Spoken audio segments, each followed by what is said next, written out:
Do yourself a favor and check out the amazing cuisine of eatlocalminnesota.com. More than just a website, eatlocalminnesota.com provides you with the best local and independently owned restaurants in the Twin Cities. Specializing in Szechuan and Peking cuisine, the Great Wall Chinese restaurant has been a local favorite since 1981. They offer one of the most extensive menus in the Twin Cities. Favorites include the sesame chicken, imperial beef, and Peking duck. The Great Wall restaurant is located off 45th and France, with takeout available too. More at greatwallrestaurant.us.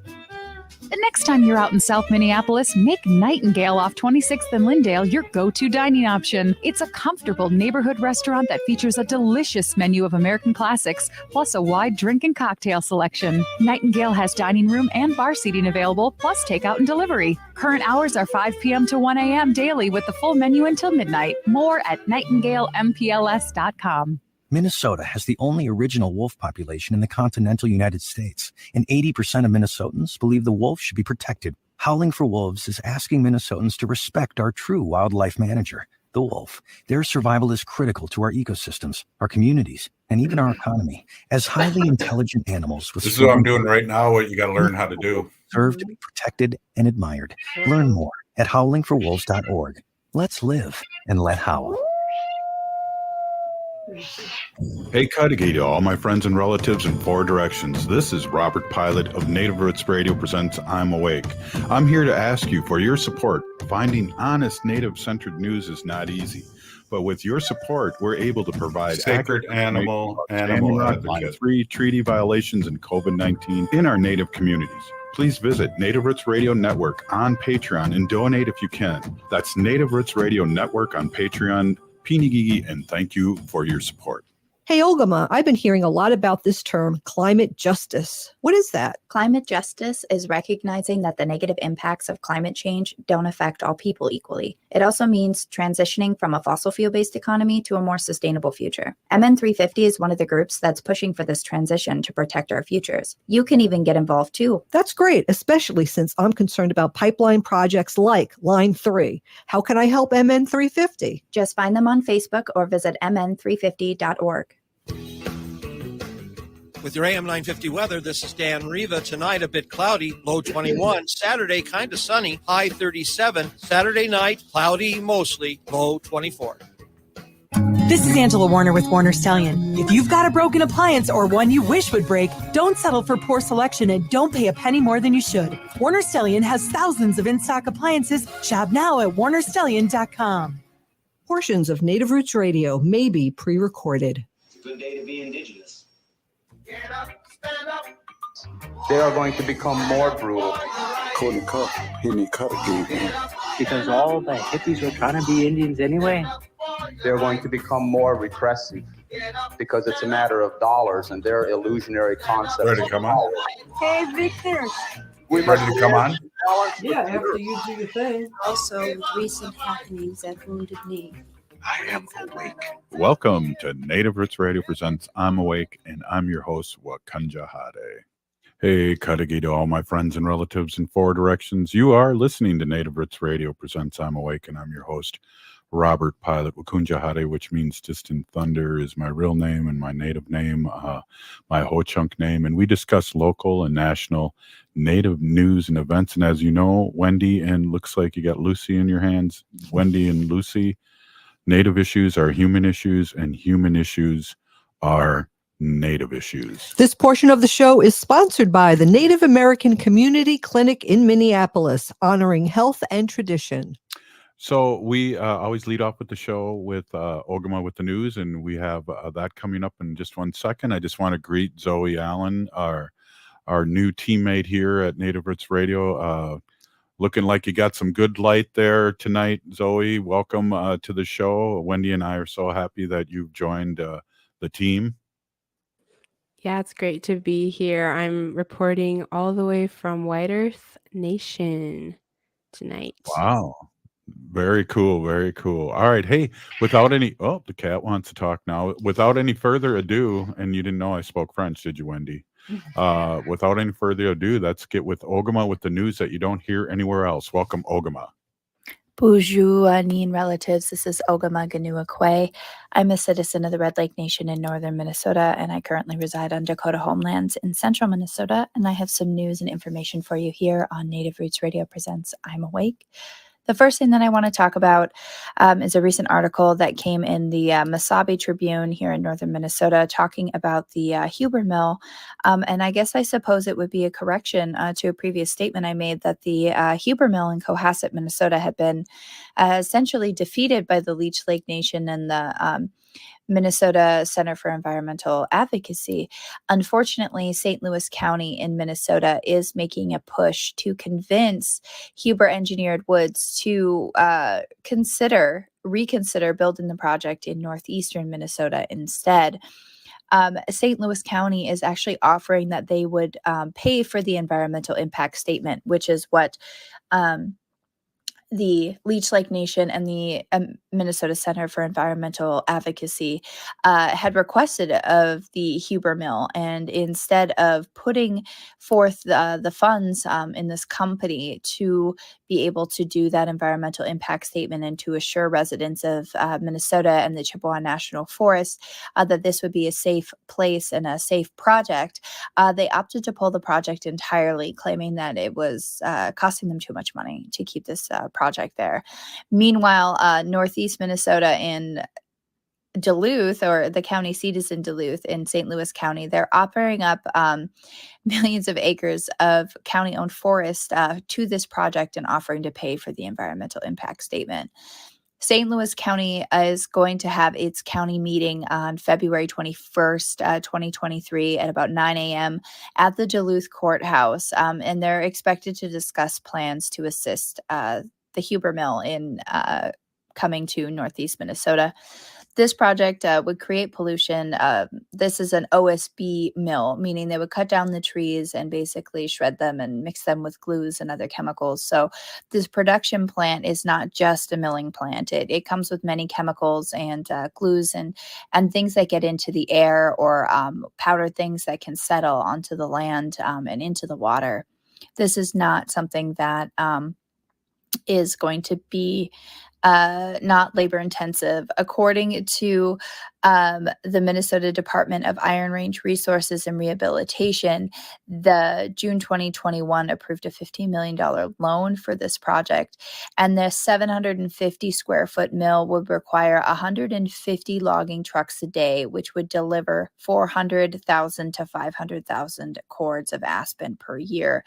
The net emissions of the mill would be, according to them, minus tons of carbon per year, but I'm really not sure how they've talked about how they calculated that. And for those of you that know, net emissions and net zero and minus tons of carbon per year are really kind of greenwashing terms for these companies to be able to come in and make these projects sound like they're green when they're not.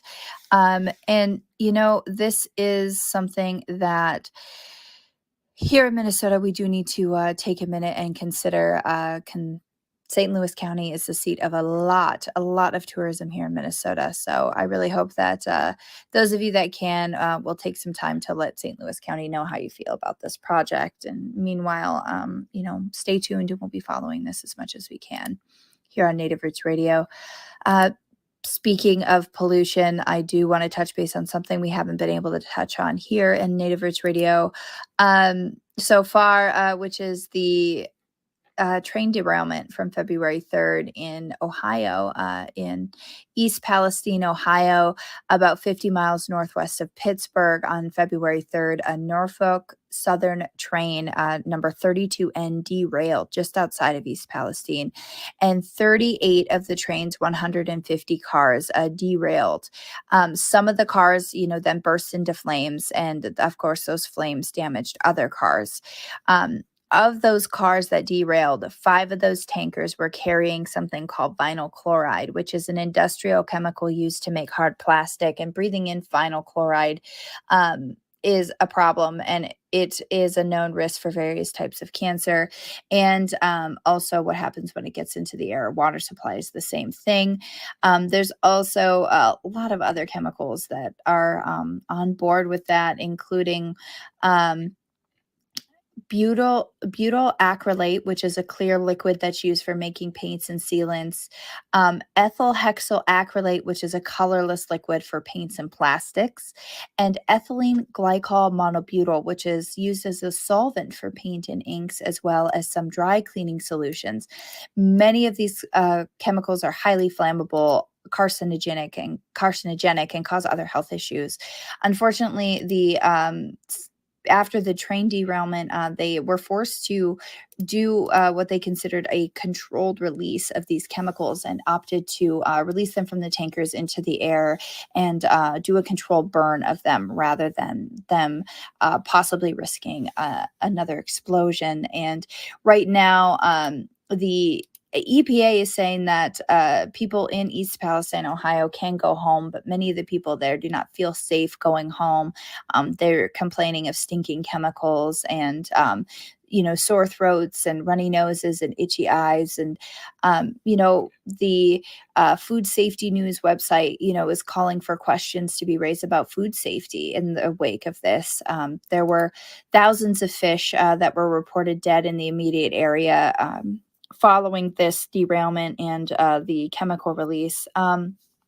And, this pollution has also gotten into the Ohio River. And the Ohio River, I don't know if anybody knows this, but it actually connects with the Mississippi River. So there's a lot of concerns that are happening. And from the last image that I seen, which I could verify, but it looks like the air pollution from the controlled burn was heading northeast out of Ohio up into New York State and elsewhere up there. So this is, I apologize that I haven't had time to talk about this, but I kind of wanted to see what was happening. And,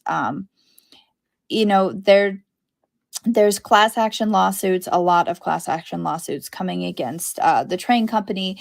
And unfortunately, a lot of train workers in the country have been speaking out about this as well and saying that, these train companies knew that this was hazardous because they have been cutting safety measures and laying off workers in the interest of being more efficient.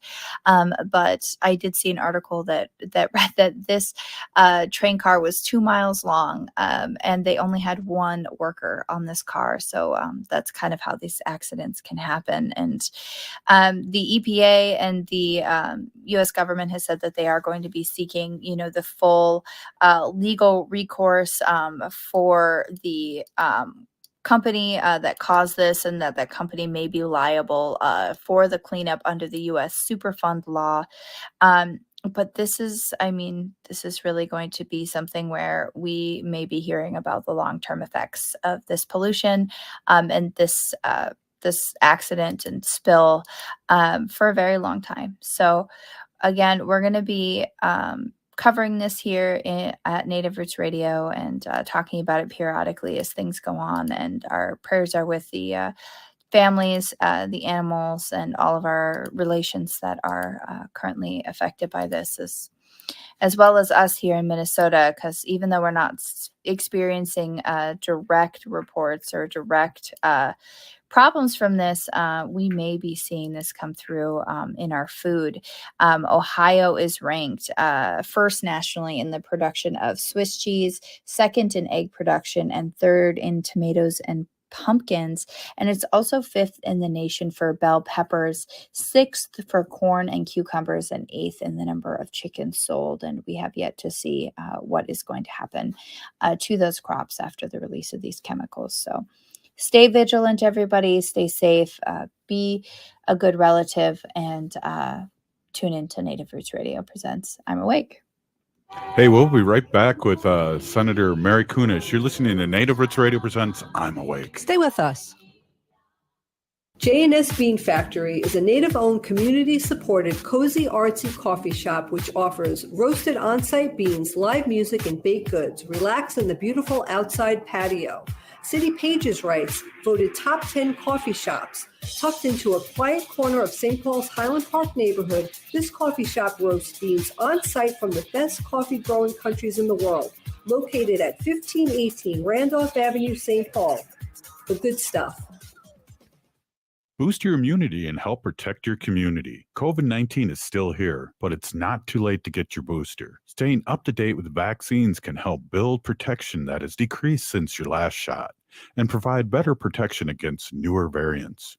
Boosters are an important part of protecting yourself from getting seriously ill from COVID-19. To learn more and schedule your appointment, visit ramseycounty.us/COVID vaccine. ramseycounty.us/COVID vaccine. Unwanted sexting or photos, inappropriate jokes, even tickling or wrestling can feel like a violation. Catcalling, cornering, or groping, getting them drunk or high for sex, recording sexual acts without permission, hurting someone because of their sexual orientation, raping a family member, a child, a date, a friend, a stranger, purchasing a human being for sex. You make the choice every single time. Sexual violence is many things. Make a choice. Do not do it. Sponsored by the Minnesota Indian Women's Sexual Assault Coalition. Hey, Ogimaa, I've been hearing a lot about this term, climate justice. What is that? Climate justice is recognizing that the negative impacts of climate change don't affect all people equally. It also means transitioning from a fossil fuel-based economy to a more sustainable future. MN350 is one of the groups that's pushing for this transition to protect our futures. You can even get involved too. That's great, especially since I'm concerned about pipeline projects like Line 3. How can I help MN350? Just find them on Facebook or visit mn350.org. Hi, this is Representative Sharice Davids from Kansas. I'm Ho Chunk, and you're listening to Native Roots Radio. Then we're back to Native Roots Radio presents I'm Awake, and this is Robert Pilot. This portion of the show is supported by MN350, a grassroots organization fighting for climate justice. Well, it seems like, Wendy, we've had a bunch of shows about being at the Capitol, and here's somebody that's a front line and boots on the ground at the Capitol that I got to watch in action. State Senator Mary Kunesh, welcome. Hello, everyone. How are you all? I got to see Wendy this week. I got to see you this week, Robert. It's just, I guess it's the place to be these days. Yeah, definitely. And it was really kind of interesting. I was only in your education committee for a few minutes, and I think people were talking about some charter school stuff, and it was very interesting kind of vibe happening there before I had to go to my other meeting. But great to see you in action, and great to see people out there concerned with things, and not so great to hear Republicans speak, though. Oh, wow. Well, it was a full week of education and lots of other really, really good things going on at the Capitol. It was also Tuesday, was it Tuesday or Monday, was the MMIW, it was Tuesday, the Missing and Murdered Indigenous Women's March. So I got out of the Capitol, got over to South Minneapolis, and it felt so good to be in community with folks again. It's been a long, long time. A couple of years since we've been able to get together like that. And so it felt good. Yeah, it was interesting too. I felt bad for you because I was there watching, and we reported this on Native Roots Radio that Mayor Fry, they were asking him to leave while you were speaking up there. And you're such a trooper. You just kept going right through. And I was like, my ADHD was going, what's going on? But yeah, I'm so glad. I was trying to watch what was happening. We didn't know what was going on over in the corner. And, rather than stop and get everybody's focus over there in case it was something pretty awful, I just kept speaking my thoughts, and we got through it just fine.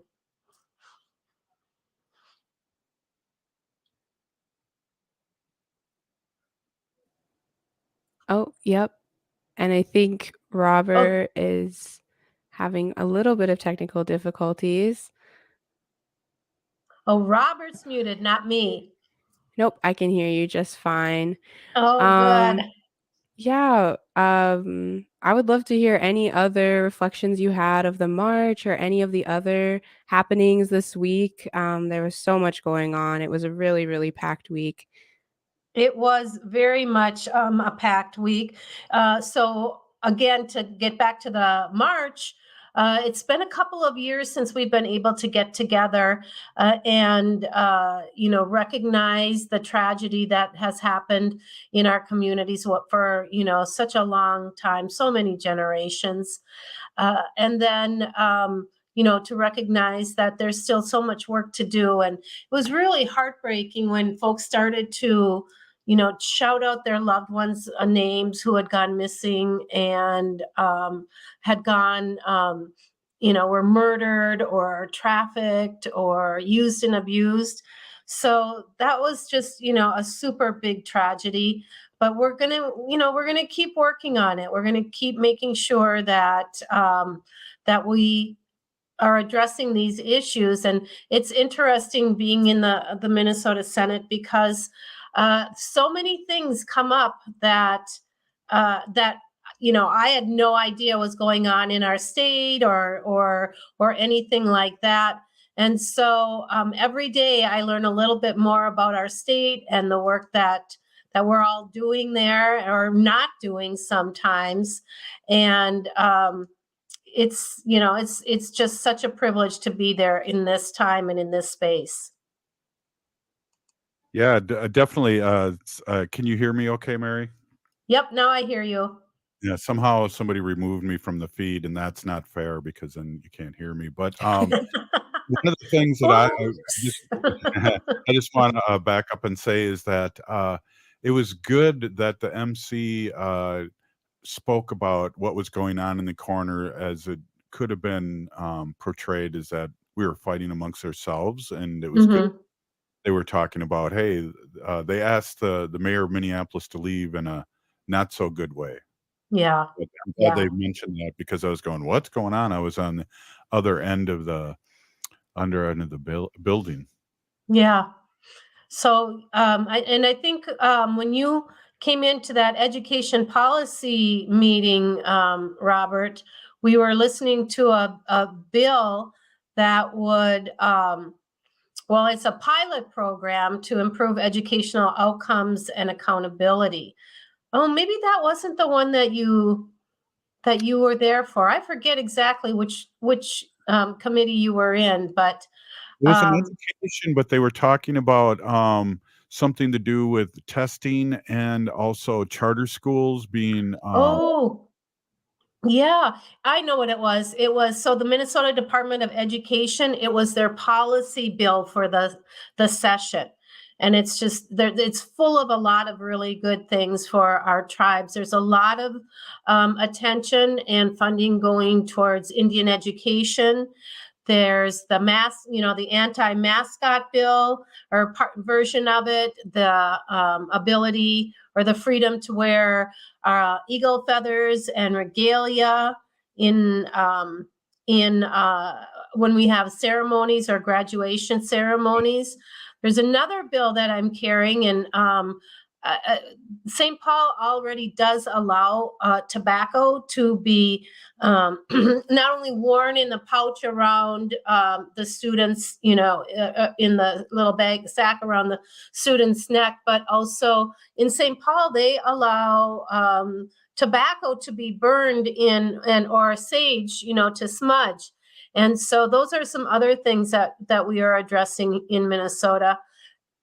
But, having members in the House, having me in the Senate, having our Lieutenant Governor, all Native women, starting to champion these things, we're really lucky. Yeah, I'm excited too. And you remember, Mary, that I was an educator along with you. And I was an educator in St. Paul and also at the school that the murder happened, that a young student was murdered by another student. Our prayers go out to Harding High School in St. Paul. I was doing those things before, and I think we had a strong Native connection because Harding was a magnet school for Native Americans that would come there. So, but the derogatory comments hopefully will be taken away once these bills pass, because everyone was like, oh, it smells like weed. And you're like, no, you just don't know what weed smells like. And that was super racist, what you just said. And that was coming from teachers. Yeah. Yeah. Well, another really big push that we have going on in Minnesota is to update our MIFPA bill, our MIFPA legislation and statutes. That's the Minnesota Indian Family Preservation Act. And it's basically sort of a little mini Ikwe bill or law here in Minnesota. And we know that, Ikwe is under threat, and the Supreme Court is supposed to come out with some kind of a decision pretty soon. And so this summer, I asked our Senate research to go through our MIFPA statutes and look to find and see where we needed to update it, where we needed to shore it up. I wanted to remove any reference to Ikwe, because if it goes away, then anything where it states Ikwe now becomes irrelevant. And so they did that. That was a huge task. And at the same time, actually for a couple of years, there's been a tribal work group with tens of dozens of people, practitioners, lawyers, tribal folks, looking at that as well. And so we took the suggestions from the work group, we took the suggestions from our Senate research and put together a new updated version of MIFPA, so that if Ikwe goes away, we aren't sitting there with none of these protections for our children and our families. Right on, Mary. Hey, let's come back and talk maybe a little bit. Let our audience know that doesn't know what Ikwe is, and that's how you're preserving our families in the Native community. Hey, you're listening to Native Roots Radio presents I'm Awake, and we'll be right back after this short break. Wendy, stay with us. Oh.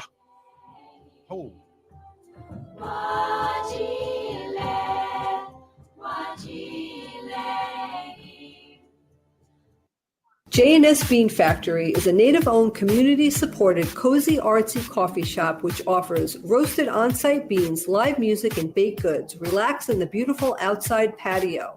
City Pages writes, voted top 10 coffee shops. Tucked into a quiet corner of St. Paul's Highland Park neighborhood, this coffee shop roasts beans on-site from the best coffee-growing countries in the world. Located at 1518 Randolph Avenue, St. Paul. The good stuff. Boost your immunity and help protect your community. COVID-19 is still here, but it's not too late to get your booster. Staying up to date with vaccines can help build protection that has decreased since your last shot and provide better protection against newer variants. Boosters are an important part of protecting yourself from getting seriously ill from COVID-19. To learn more and schedule your appointment, visit ramseycounty.us/COVID vaccine. ramseycounty.us/COVID vaccine. Turn to Auto Technical with your vehicle donation. Even though Auto Technical is a small nonprofit, we have helped more families with transportation than any organization in Minnesota. Since '94, we have reconditioned donated vehicles so they have a higher tax benefit. Call Richard at 612-919-5526, 612-919-5526, or autotech.org. Hi, Minneapolis. This is Randy Rhodes. Listen to me. Weeknights, 10 to midnight, AM 950, the progressive voice of Minnesota.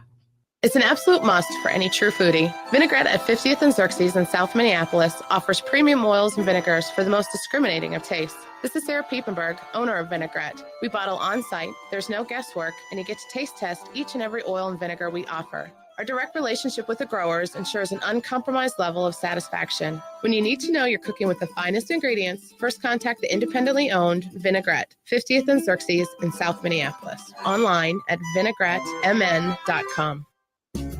Next Chapter Booksellers not only has a huge variety of books, but they also have many book clubs too. One is the Sci-Fi Fantasy Club. Join the last Friday of every month to uncover and rediscover forgotten classics, titles that blur genres, small press stunners, and much more. Every month at Next Chapter Booksellers, they'll have discussions that will challenge your perception and change the shape of your mind. Located off Snelling and Grand in St. Paul. Find more about the Sci-Fi Fantasy Club and other book clubs at nextchapterbooksellers.com. Hi, this is Laura, and I want to tell you about my family's favorite thing. It's our wood stove.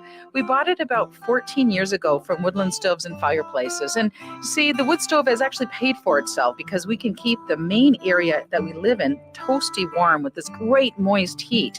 But more important than saving money, it has actually improved our lives. Having a fire simplifies life. It provides comfort.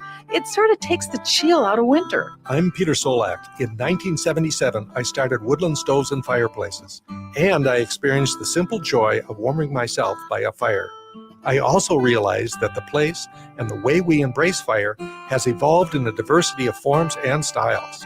So at Woodland Stoves and Fireplaces, we have brought together the widest selection of our fireplace products and technical knowledge in the Twin Cities. Our mission is to use our knowledge to help you choose the design and function that is right for you and your home. Visit Woodland Stoves and Fireplaces today and find the right fire for you. With your AM 950 weather, this is Dan Riva. Tonight, a bit cloudy, low 21. Saturday, kind of sunny, high 37. Saturday night, cloudy mostly, low 24. This is Angela Warner with Warner Stallion. If you've got a broken appliance or one you wish would break, don't settle for poor selection and don't pay a penny more than you should. Warner Stallion has thousands of in-stock appliances. Shop now at warnerstallion.com.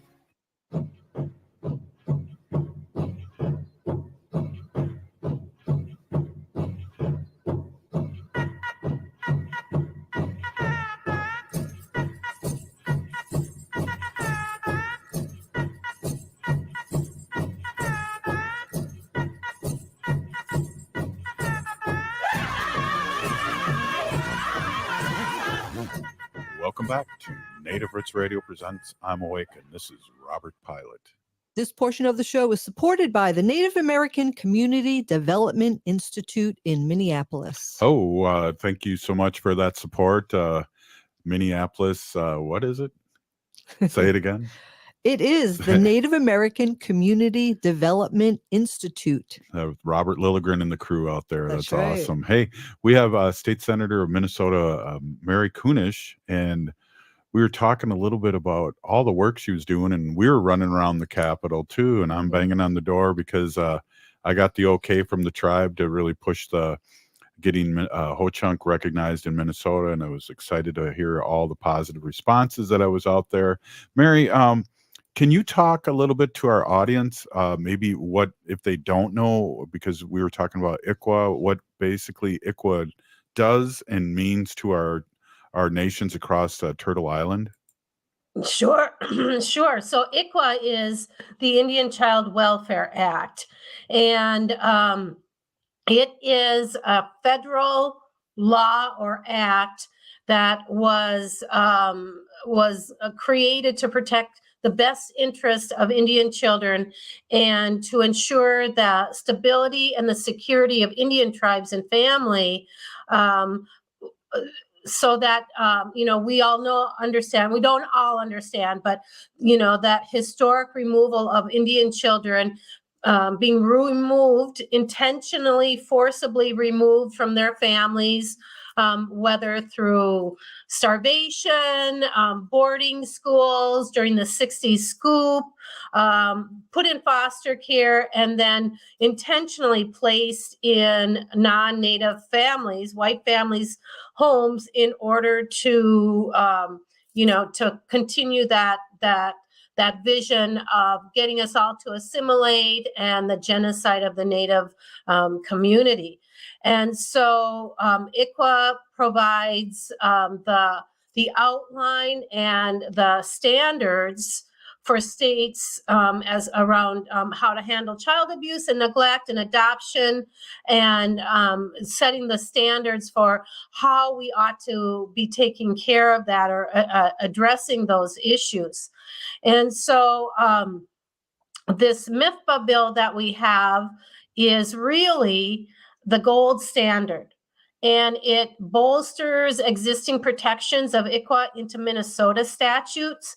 And the passage of this bill is going to continue the work to protect Indian families, reduce litigation where possible, and provide more clarity so that the tribes and the counties, governmental agencies have the same work under the same expectation and understanding of the rights and responsibilities that they are due. And I want to, if you don't mind, I would just like to run through a little bit of history about the removal of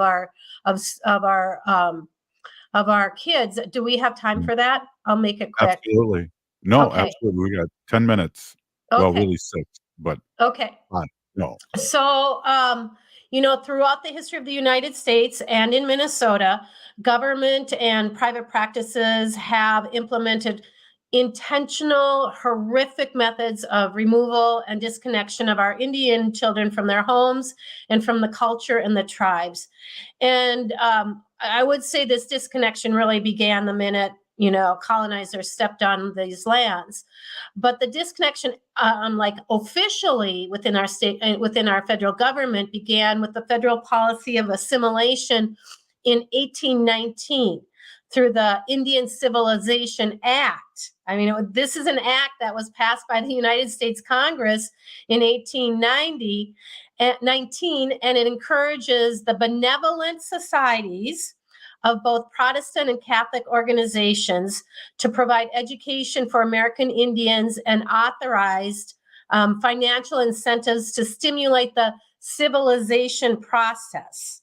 So that happened, that started in 1819, but by 1891 and throughout the 20th century, the government used that Civilization Fund Act as authority to establish all of those awful, awful boarding schools across North America. And then in 1869 came the peace policy. And that is an approach that sanctioned humane interaction with Native people and allowed religious groups to run reservations across the American West. And that's those attempts by the federal government were to, of course, end tribes by assimilation, and then also led to that adoption of the Indian boarding school policy. And so by 1879, that forcible removal of Indian children from their homes for placement and in government-sponsored boarding schools really, really kicked in earnest. And they, worked under the guise of kill the Indian and save the child.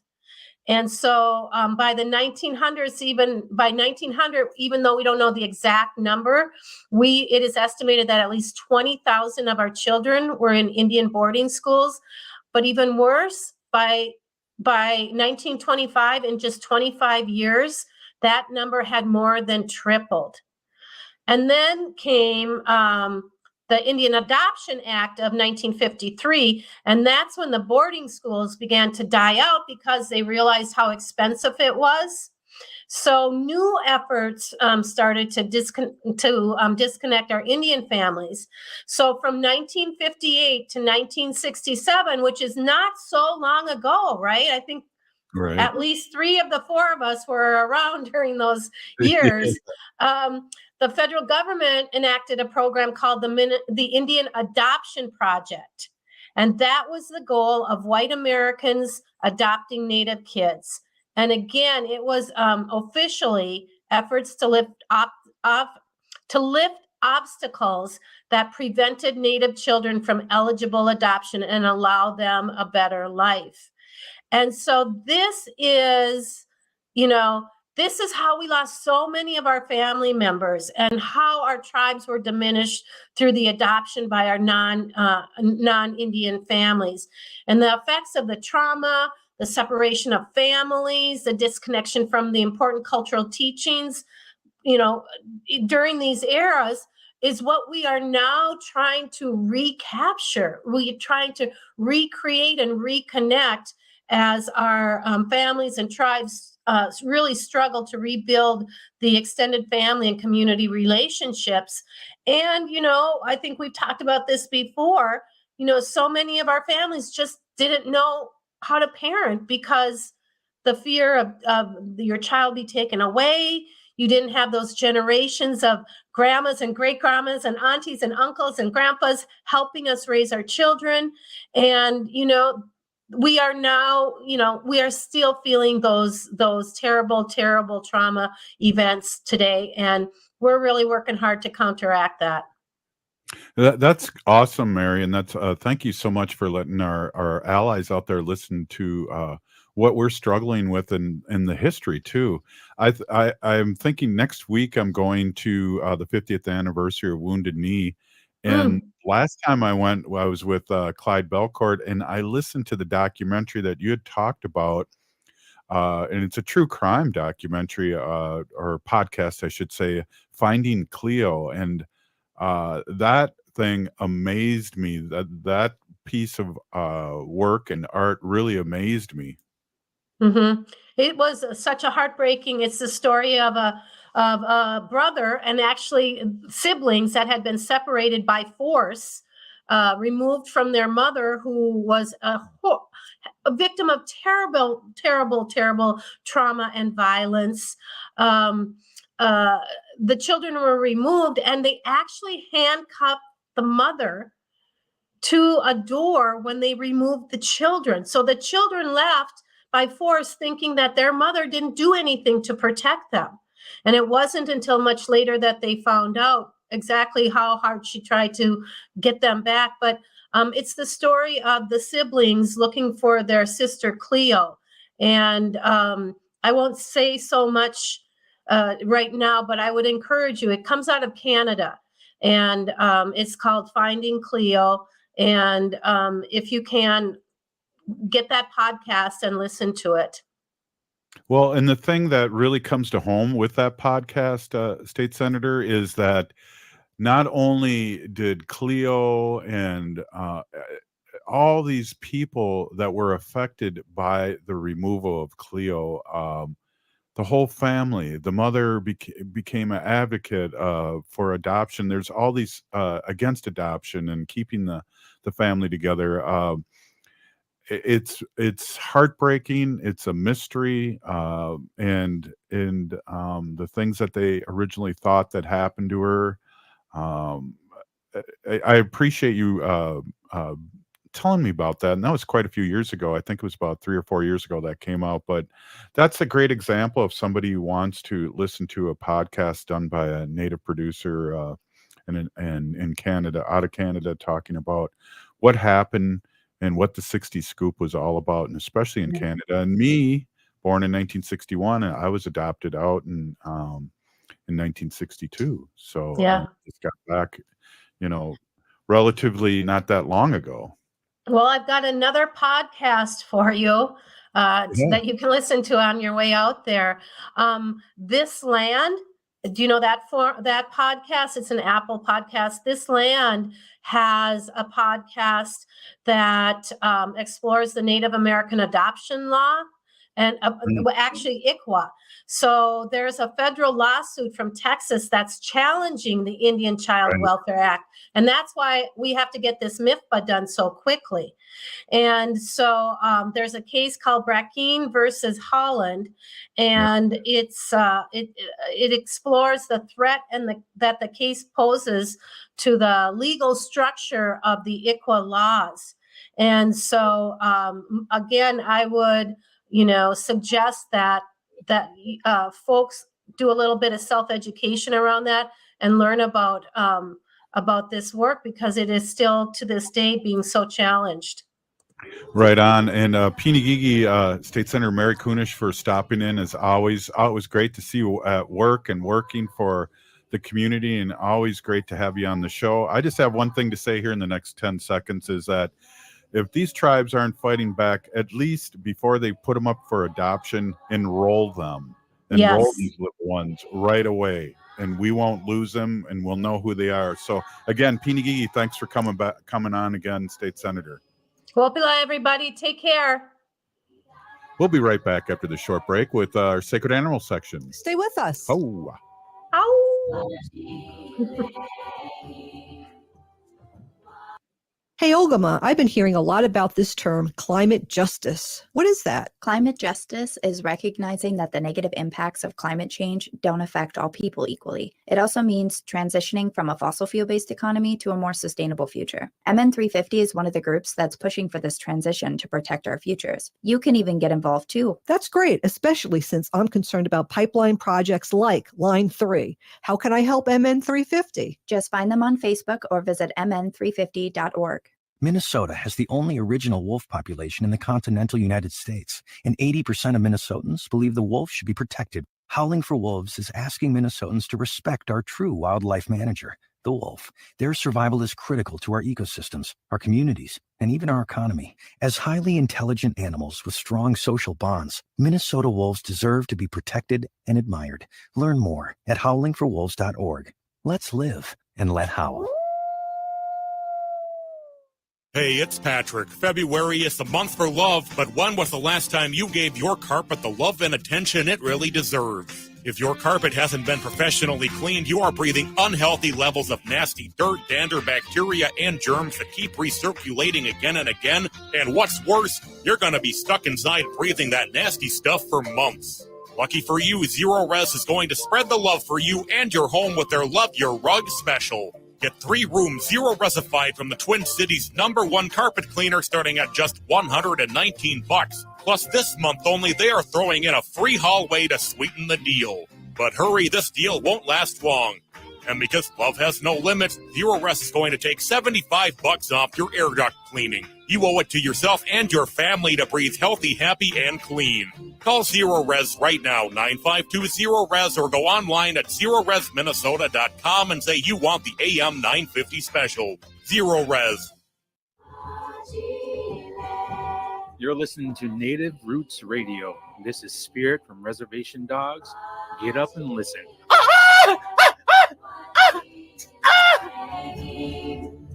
Welcome back to Native Roots Radio presents I'm Awake, and this is Robert Pilot. This portion of the show is supported by Howling for Wolves, protecting wolves for future generations.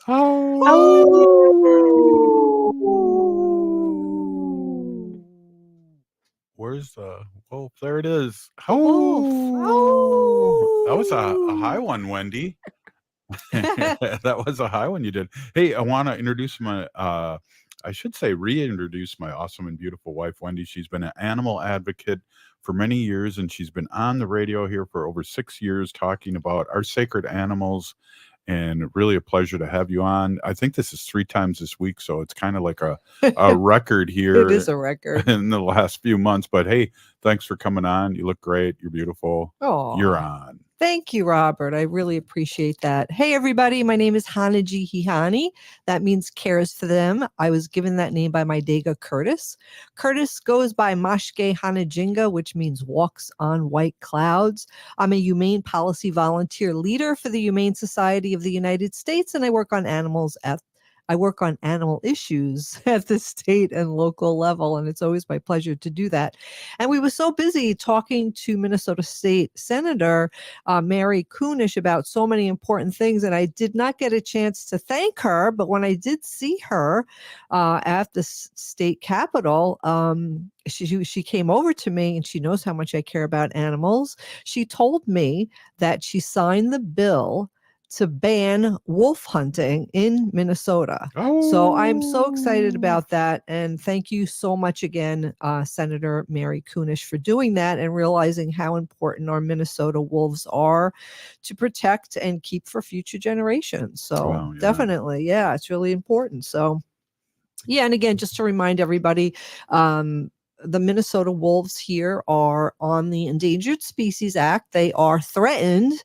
But if they get taken off that Endangered Species Act list, what will happen is there may be a wolf hunt here in Minnesota, and we want to stop that. So that's why that bill is there, to stop the wolf hunt if they ever do come off the Endangered Species Act. But we know how fast that could happen with our last administration. He just took them off in a minute. So we have to be diligent and work ahead of everything. But Robert, did you hear? I have right here the Kansas City Star, and this is an article written on February 7th, so that's 10 days ago, by Mitchell Willits, and it's about a hibernating bear who woke up tired and trapped after its makeshift den flooded with water here in Minnesota, and that's what the Minnesota wildlife officials said. The bear had picked a roadside culvert to sleep through the winter, the State Department of Natural Resources said in a social media post, but instead of waking up to nice spring breeze, snow melt flooded in, causing the bear to become stuck in deep snow and ice. Some people spotted the bear and tried to help it out of its predicament, which officials caution against. Some well-being folks tried to dig out the bear, the department said. They also served him up a smorgasbord of 6 Pop-Tarts, a head of lettuce, a dead sucker minnow, some fancy feast cat food, birdseed, and a Swedish fish. The bear turned all of these offerings down because the creatures don't have much of an appetite during the winter. That might work for the very hungry caterpillar in Eric's Carl's book, but it's no good for bears, the Post said. Luckily, because bears don't have the desire to eat in the winter, the bear didn't bite. For the safety of the animal and humans alike, people should never feed bears, as it makes them associate food with people, and it habituates them, and then they become nuisances and pests, and then people kill them. Wow. Yeah. Rescuers arrived at the scene and freed the bear, officials said. Weighing in around 400 pounds, the male bear was healthy but groggy. After being examined, it was relocated to a state game sanctuary where it can finish hibernating in peace. If you ever are concerned about a bear's safety, by all means, give us a call, officials said. But don't try to move it or feed it. Doing so could result in a bad situation. And we all kind of know that. I mean, these bears are really big, powerful animals, and you never know what a wild animal is going to do.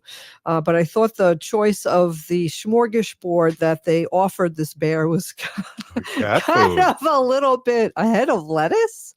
I mean, I just think that's so funny. But I do have some 5 cool facts about bears, and we really want to keep right now. Also, our bears here.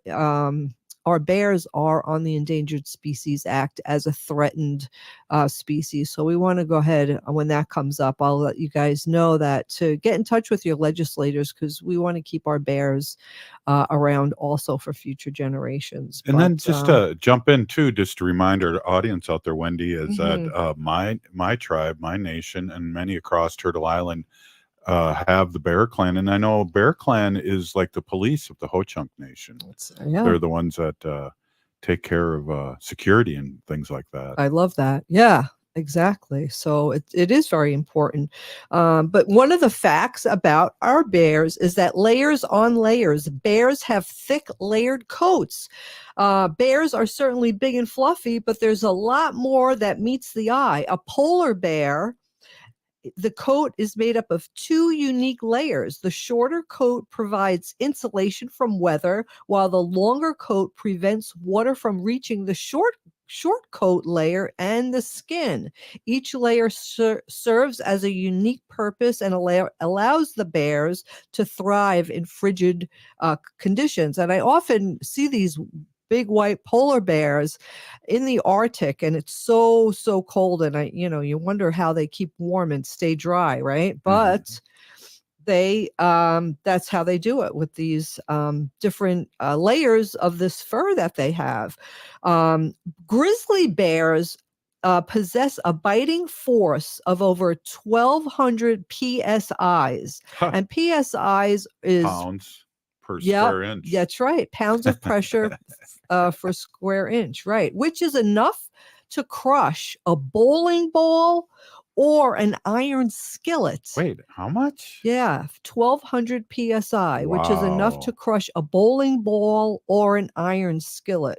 We're going to go bowling tonight at Prairie Highland. All right, well, Oh, then wow. we're just going to hold that ball and just say, oh my Yeah. gosh, a grizzly bear could just crush this in its mouth. That's crazy. Adult grizzly bears can run up to an incredible 40 miles an hour, the same pace as a greyhound, and would break the speed limit on many of the roads in the United States. So you don't want to you don't want to encounter a bear, because you know what's going to happen. You will not be able to outrun this animal. Oh, Yeah, isn't that crazy? I can't run that well anyways anymore. I know. I'm very happy though about the hibernating bear, and I just want to say this also.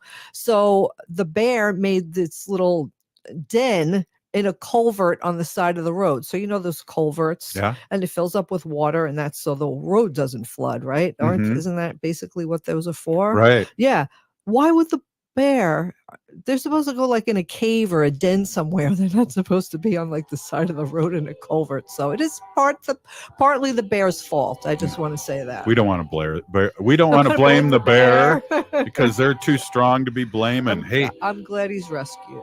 Hey, up next, we got the Pizza Box Mike at the Civic Media Network, and we love Mike and all he speaks for. Boy, that was hard for me to say, but we do love him. Hey, and I want to say, if you're listening to this show, you're part of the resistance. From Chief Plenty Coops, the ground on which we stand on is sacred ground. It is the blood of our ancestors. We need to resist, divest, join a group, and run for office. You've been listening to Native Roots Radio Presents I'm Awake. We're still here. We are the seventh generation. Free Leonard Peltier. Now.